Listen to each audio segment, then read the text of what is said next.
This here is a table that shows a man's age versus the age the woman looks the best to him. So what this really says is that woman looks the best in her very early 20s, and that's it. It kind of shows that women's are over the hill when she's over the age of drinking. This here shows that men's really just prefer youth over anything else, and the younger the better. A 50-year-old man's idea of what's hot is the same as when he was 20.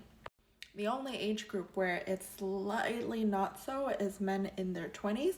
They're more likely to date older women, as we see this blotch of red coloring over here, as there's some deviation where young men in their 20s are willing to try out the cougars or the MILFs. This really shows that a man's age and his sexual desire doesn't really change. This kind of reminds me of the very famous Leonardo DiCaprio. Because of Leonardo's fame and wealth, he was able to execute his desires on continually dating younger women. And as Matthew McConaughey said, as I get older, they stay the same age. The interesting thing is that men will not admit it, but they will act on it regardless. So this graph right here shows the age range entered as search preference on the dating apps. So at each of these age, they put a range where it's of course a lot younger and up to a little bit older.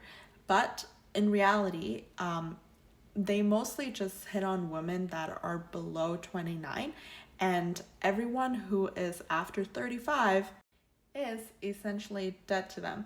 There's almost like a brick wall that is at the age of 35 where any woman that is older than that are not found attractive by men from their 30 to their 50s.